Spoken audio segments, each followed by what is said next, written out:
This is Made in America with Neil Asbury and Rich Rothman. Welcome to Made in America. I'm your host, Neil Asbury, together with co-host Dr. Rich Rothman. So, Rich, the Build Back Better just keeps getting worse and worse and worse. Consider this. The Democrats say that it's the deficit caused over 10 years from Build Back Better, remember, we're getting all these goodies, is only a mere $158 billion. Well, the CBO, which is nonpartisan, by the way. That's right, super scoring. Right, and they score all legislation for what it truly costs to keep our politicians honest. And, of course, we can never keep them honest, but at least give some other data points to consider, which are a lot more accurate. They say it's only going to be $2.75 trillion before interest. That's right. Before interest. Carrying charges. Don't forget those carrying charges. So now you're looking at approximately 20 times more. Yeah. But that it even gets wackier, because if you gross it up and you include things like interest over 10 years, right, the $2.75 trillion increases to $4.73 trillion. Yeah, it's really a $5 trillion deal. It's horrible. Oh, my goodness. And but it all started with, it's not going to cost the taxpayers anything. It is fully funded. Yeah, but you said it wrong. You have to go, it's not going to cost anything. Zero. Nothing. You have to get into the Biden thing. Just like in Virginia, we're going to win this thing. Yeah, well, we're going to talk about that later. That's a major comment to me. I mean, I'm laughing, but this just isn't funny. And if you think about our entrepreneurial community, our small businesses, and the inflation and everything that this is going to create, the hardships that this is going to create for the backbone of our economy, those people who are out there fighting for us every day, that makes us stronger and more prosperous, are going to be brought to their knees by this nonsense. Absolutely insane. Well, what it does is it gives a lot of insulation to Manchin to hold the course. Don't turn on this. And I think it just whacked him out when he saw that figure. Complete and justified what he's trying to do. Hey, if he's true to his word, he said, hey, look, I'm not going to do anything that's going to create more inflation. This may be the first time they actually believe Manchin's going to, vote against the Democrats. Well, we had the state senator on last week from West Virginia, who Chris Stansberry, who told us that he felt that Senator Manchin was going to hold the line. Hey, Rich, we're very pleased to bring out a great friend of the show. I was going to talk about Build Back Better. Build Back Biden, Build Back worse. Oh, my goodness. Yeah, but there's no Gatorade. It goes on and on. It's not better. There's no Gatorade, and they still don't have Lorna Dunes in my Publix. This is really freaking me out. I just want you to know that. Well, Karrigan, who's the president and CEO of the Small Business and Entrepreneurship Council, is with us right now. Karen, welcome to Made in America. Oh, so great to be here with you all today, Neil and Rich, or Build Back Never. If you're okay, good. That's it. Get that to Kudlow. He can change that. Yes. I like that one. Save the country, kill the bill, Build Back Never. That should be his postscript. Yeah, we should send that to him. I love it. I think at least for now, it seems like we're safe up through the beginning of the year. It looks like Congress, is going to leave, without moving forward with the Build Back Never Act, and so small businesses everywhere are at least breathing a little bit of a sigh of relief, and because, as you noted, the cost of this is astronomical. It will fuel inflation, and beyond that, it doesn't cost zero.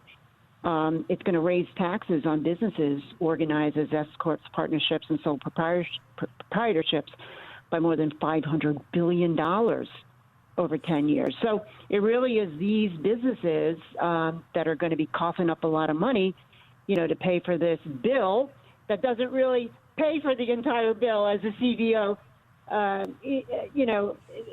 found in its report, and which means there'd be even more tax hikes down the road. So hopefully, when Congress gets back, this is just sort of the beginning of the end for BBB. Yeah. Well, that's a great place to be. a lot better off right now than we were before. I can say that. And for all and for all businesses going forward, because this was a definite time bomb that was going to go off and destroy the SMEs of this country and give the average American, myocardial infarction economically. And Karen, the other thing that I like to throw out there too, I mean, this is just breaking news. The Democrats have not only tried to, create this $4.3 trillion of additional debt, calling it, essentially that, it's all funded, which is now just a bunch of garbage.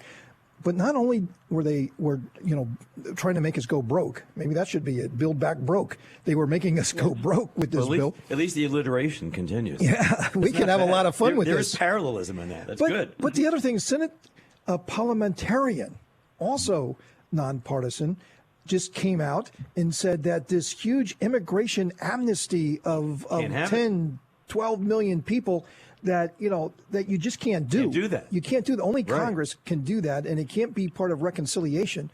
And the Senate parliamentarian said, hey, look, you can't do this whole amnesty thing either. That's not going to fly.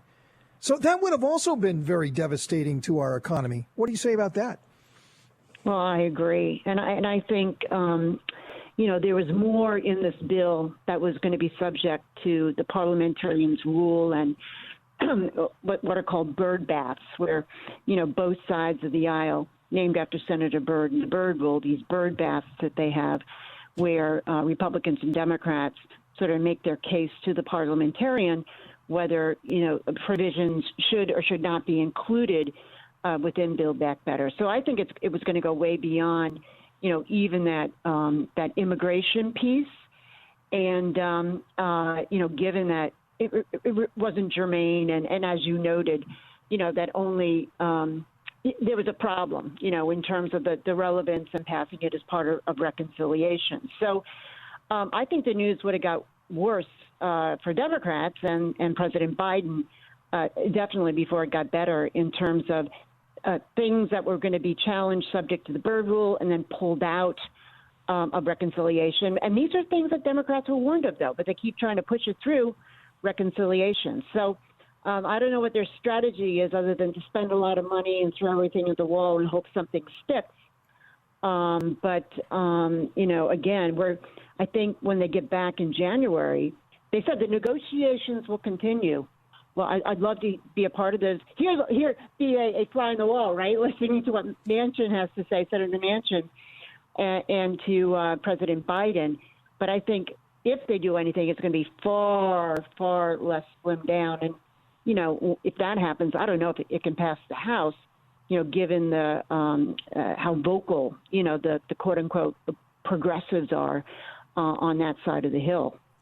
Well, they're in trouble when you're 100% correct that they're in trouble because they're shifting their focus a little bit, right? Have you noticed that in the last few days? Now they're going to go back to, save the election bill. Let's see if we can, they're talking about other things, stacking the court. They're talking about, federalizing elections again. All of a sudden that got to the top of the heap for conversation. So they really have nothing. If you think about it, the more time that we buy and the more disastrous it becomes for the Biden administration, and I can promise you on a daily basis it's getting worse. I mean, this has been an awful week. I mean, the CEOs of Southwest and American Airlines this week came out and said, we don't want to have mask mandates anymore because our airliners are cleaner than you would be sitting anywhere else, even in a hospital. Follow the science. So that's out. Then the courts went against him on a number of things. The numbers are looking awful. Inflation's at a 39-year high. We're just like 0.3 of a point away from double-digit inflation. He's going to start. Instead, he's going to be called Carter. He's going to lose his last name. And the New York Times and CNN. Wait a minute. It's already saying who his replacement should be. Exactly. So what I'm saying is that the more time that we have, let's have Santa Claus. Let's talk about the holidays and New Year's. Then we're going to come back. It's going to be worse in January. And the truth of the matter is, Karen, they've got nothing. They've got nothing for the average man and woman in this country.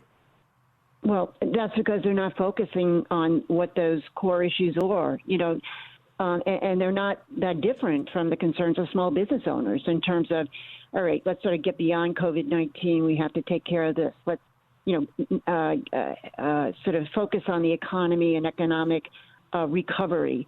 Let's deal with the supply chain issues, labor shortages, crime, education, the cost of health care. I mean, all these other issues that normal people and small business owners are concerned about, and the American public and voters do not see this president and this Congress focusing on those issues.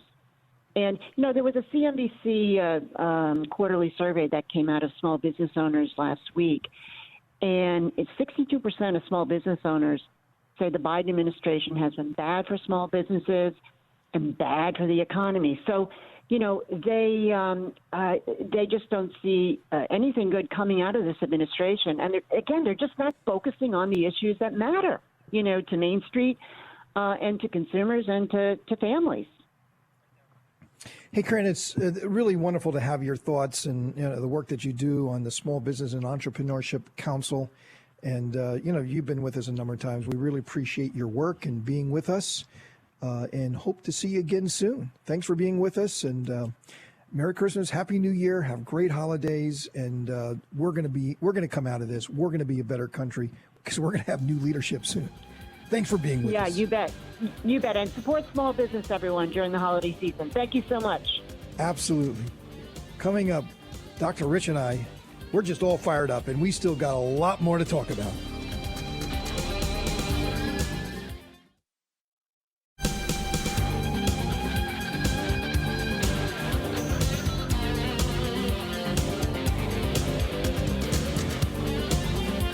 Welcome to Made in America.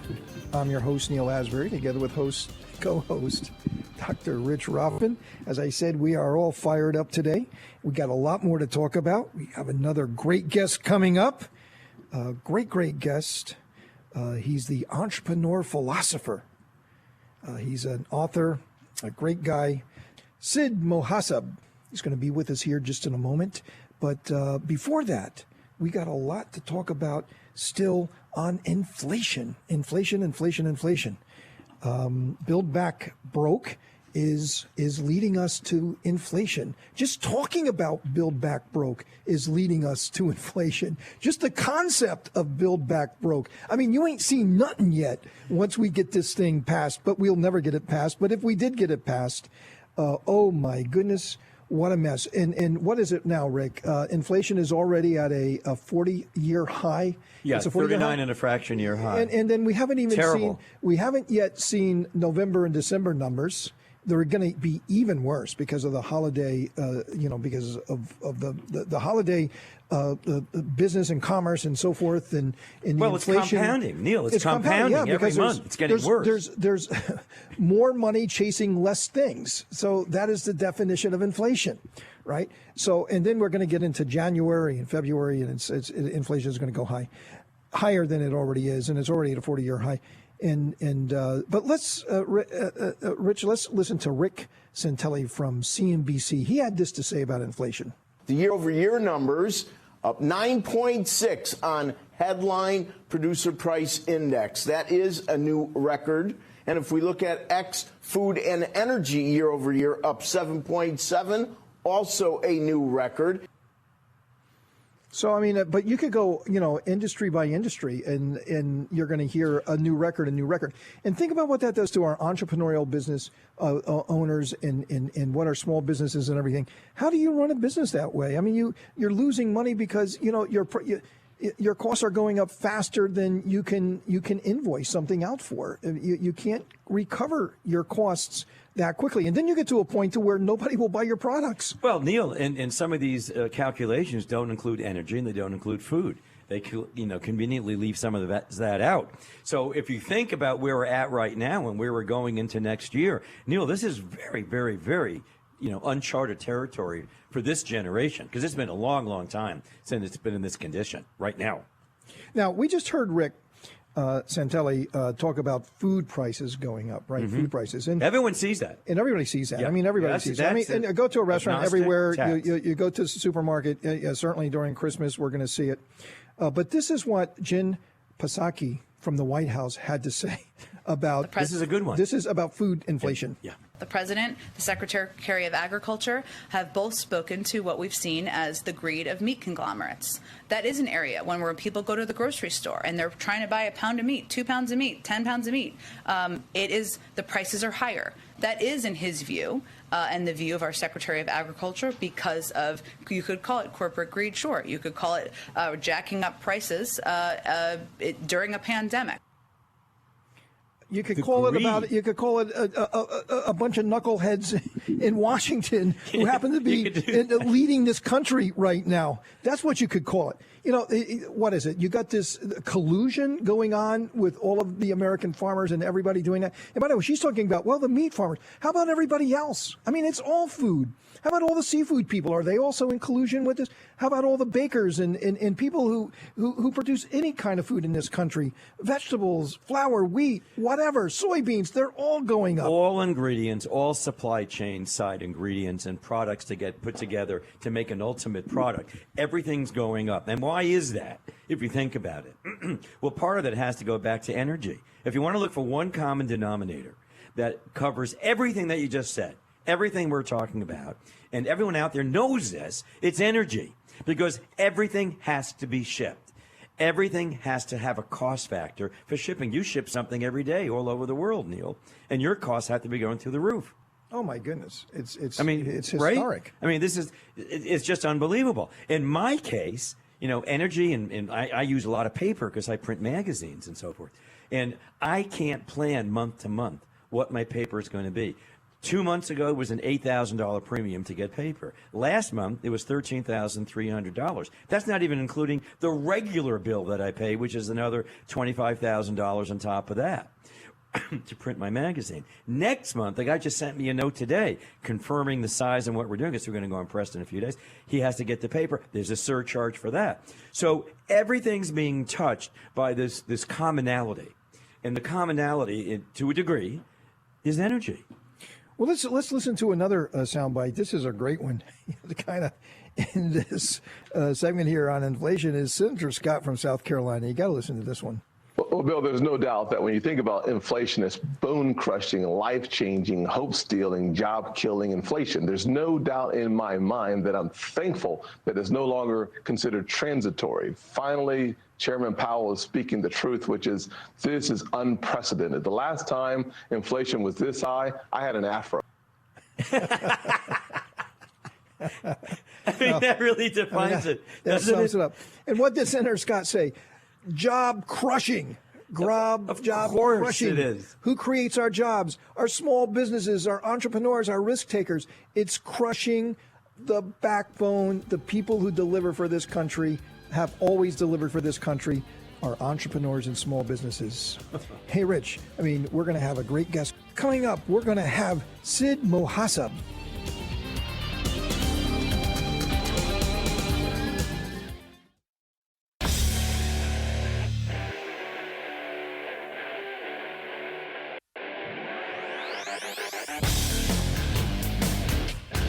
Promoting American industry. This is Made in America with Neil Asbury and Rich Rothman. Big welcome to you. Thanks for staying with us. I'm Neil Asbury, together with co-host Dr. Rich Rothman, and we are having an incredible show today. Great discussions. We're all fired up. Lots to be fired up about, and lots to be fired up about with our next guest. We're very pleased to have with us Sid Mohaseb. He is the Entrepreneur Philosopher. Many accomplishments, but consider this. He's a published author, a serial entrepreneur. I love serial entrepreneurs. A venture investor. He is a university professor at USC. He's an innovation leader and a business thought provoker. We need more business thought provokers. That's a whole segment. That's to say there's segment one.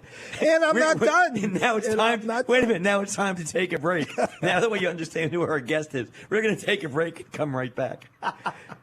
And I got to get this in. Managing Director, U.S. Lead Strategic Innovation at KPMG Strategy. I love them. They're my buddies. Sid, welcome to Made in America. Thank you for having me.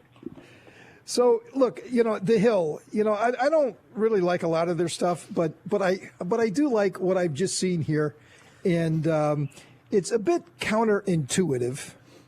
But the Great Resignation could be the great rejuvenation for U.S. entrepreneurs. I love it. It's counterintuitive. What do you mean by that? Well, I have, if we can back up a little bit, because where I come in with my perspective is this: we're all entrepreneurs, and I'll get back to that. But here's the thing: if you look at the statistics, and everybody says, "Oh, there's a Great Resignation, 4.5 million people every month, and it's a lot. Oh, where are these going? What's going on?" And if you really look at it and put it in context, that's not the number that's important, because in 2010, around 2010. About 1.5% of the people resigned every month of the working population. In 2019, that was about 3.5%. Now, about closer to 2.9%, but just below 3. Now it's 3%. This is the big deal. But it's a lot of people. But the key statistics to look at is that within the same time frame, we have been getting a lot more businesses registered. Last year, in 2020, we had 24% increase in the number of businesses, new businesses that registered. So to give you context, between, let's say, 2005 to 2015, there was about 200,000 new businesses registered. This 2021 is 450,000 a month. That is almost double. So, yes, people are resigning. That is true. But there seems to be that the change in 2020 in people's mind, facing what they have and all of that, has put the change in context that they deserve more and they can get more. And that's the essence of entrepreneurship. The essence of entrepreneurship is that if we have something, we want to improve that and get something better, knowing that there is a risk. And we all do that in every context of our life. So it sounds like that a lot of folks are quitting for the reasons that you're explaining right now, which is okay. I get that. So are these people quitting out of emotionality and just saying, that's it, I've had it, I'm leaving, you can take this job and shove it, in the cliche term? Or are they actually out there looking for another job for themselves while they're thinking about leaving, then they secure that job and they quit? Or are they being motivated to say, you know what, I can do better. I'm going to do this on my own and start something on their own, which is very entrepreneurial. I think it's a combination of all three. Naturally, some people are leaving. There's about 40-some% of people, according to Microsoft's study, that says, they just want to quit. And now that number is bigger when you get to the Gen Z. Now, they want to look for a new job. That's okay. But the thing that I'm stressing on is at the same time that the number is going up, at the same time, the number of new business registrations are going up much faster than the rate of quitting. That tells me that a lot of these people are starting their own businesses. Well, they are not just saying, fascinating. take your job, just shove it. They're saying, I have a better path. I can do better. I deserve more. That makes sense. That's my point. That's a great catalyst then. Sid, let me ask you this. The cost of human resources, as we know, is we just talked about inflation, and we talked about goods and food and energy and so forth, and how inflation is at a 40-year high, and we haven't seen anything yet, especially if Build Back Better gets implemented, and all this money washing around, this free money washing around. Is this making us more competitive as a country? And what's happening in Europe right now? I mean, are they seeing the rise of inflation like we're seeing it? And are they seeing the rise of the cost of the labor force and human resources as we are in this country? Are we making ourselves uncompetitive? Well, there's a lot packed in your question. First, the European inflation is going up as well. In some countries it's not, but in most places it is on the aggregate. I don't know exact numbers recently, but they are going up. And getting jobs is also getting more difficult and more expensive. But the core question is this: are we getting more competitive? I think it depends on us. I think what we have done over the years, we have changed capitalism, and I call it elitism. We have a bunch of folks that here's the core, and you guys may disagree. If I own a company and I have that company and I operate it, and if I don't do well, the risk is mine. And if I do well, the profit is mine. Well, for example, Delta made somewhere around $1.9 billion in 2019. When they don't do well, their stockholders are not penalized. I am penalized. That is not capitalism. Now, the key is that we have to go back to capitalism, give everybody a chance to build a business, feed the entrepreneurial thing, and that will get us to be competitive. But this delegating the government's work to big corporations or delegating hey, you guys go create jobs because, hey, government doesn't know how to do it. Let's fix the damn thing. It's enough. Let's bring our entrepreneurial spirit into it and let's fix it. And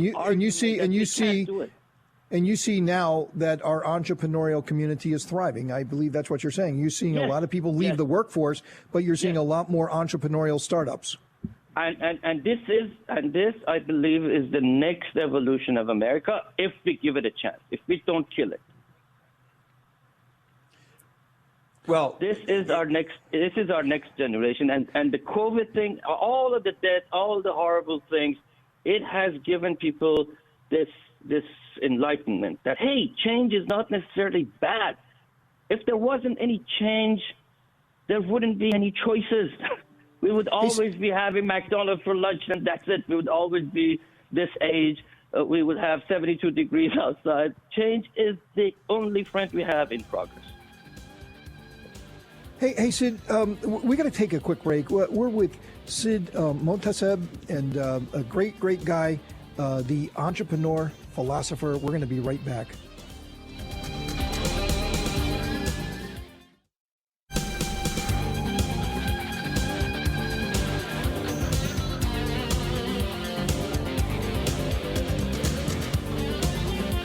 Welcome back to Made in America. I'm your host, Neil Asbury, together with co-host Dr. Rich Rothman. And we are together with Sid Mohaseb. He is the Entrepreneur Philosopher. He's many things, and he is also the Managing Director, U.S. Lead Strategic Innovation at KPMG Strategy. And Rich wants to jump in here. I mean, we're having a wonderful conversation about entrepreneurship and what's happening with the job market and all of that. And it's really, really fascinating.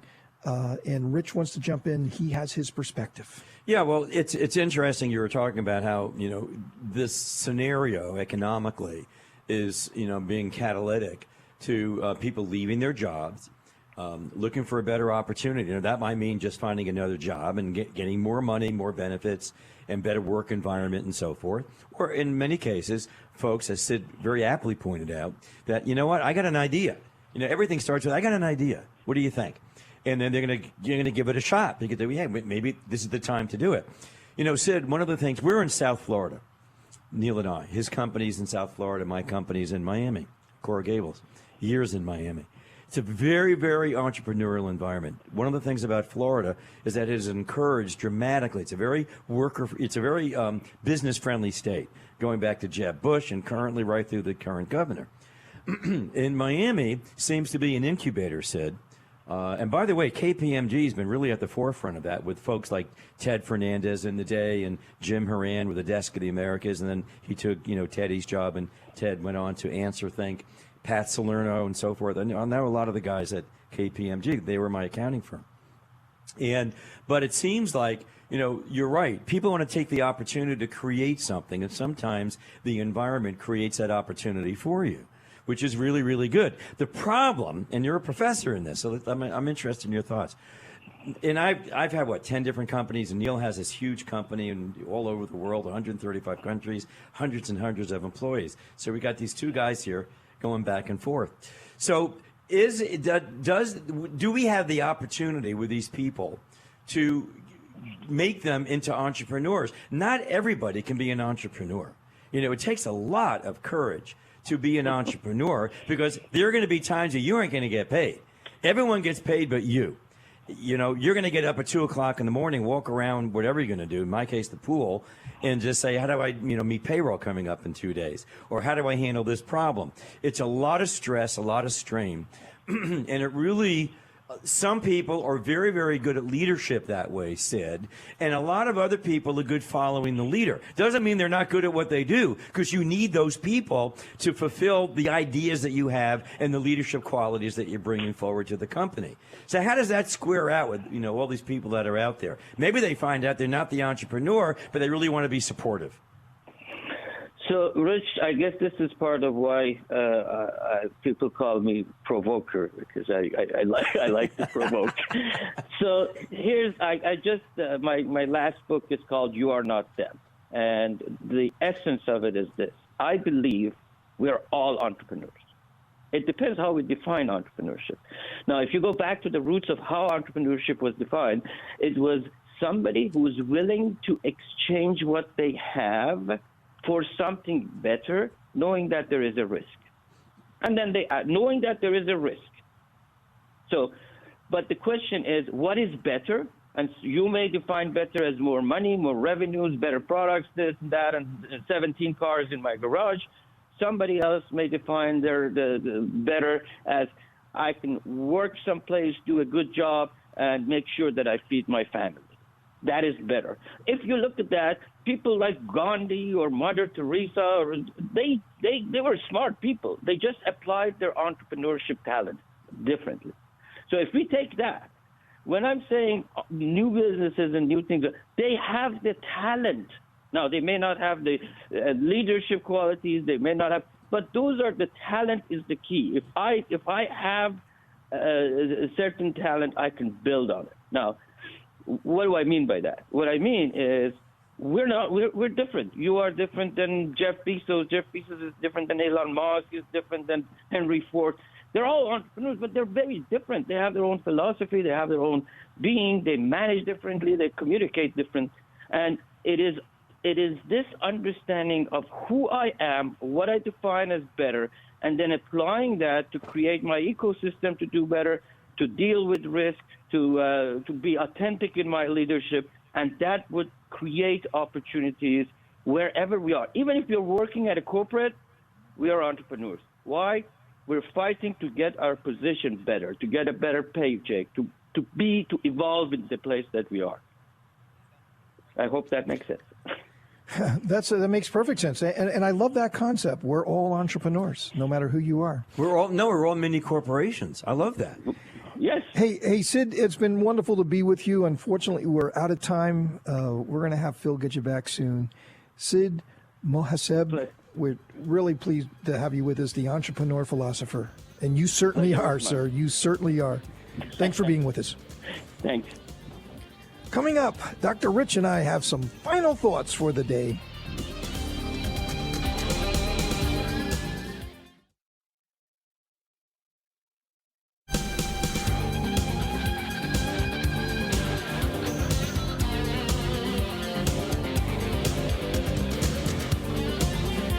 Welcome to Made in America.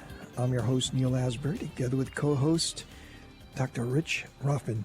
Rich, it breaks my heart. You just said earlier a moment ago that we're in Florida. We broadcast nationally. We're very blessed to be working with Radio America and partnered with Radio America. Just absolutely incredible what they do. And our show is heard many, many places around the country. But we're in Florida, and Florida, like you said, is a pro-business state. And I just can't imagine, our state, our governor, just not even our governor, our mayors. I mean, just our culture. Yeah, take it to Main Street. Just the culture of our state, allowing businesses to be ravished and broken into at will. I mean, these roving gangs. I mean, just, what was it? Nordstrom in San Francisco was hit one day twice. These people, and it's well coordinated. It's well coordinated, and you see these things happening in San Francisco and Chicago and other big cities, to where these just people are breaking into businesses, taking whatever they want with impunity, and whoever get caught, they're immediately released the same day and allowed to go do it again. The consequences of woke police policies is just astounding. And how can someone pay taxes, a lot of taxes, to your town, to your city, to your state, and not be protected, in your business? Yeah, they want to have your money. Oh, yeah. We're going to get our fair share. But then, the grand bargain is that, you're supposed to take care of us.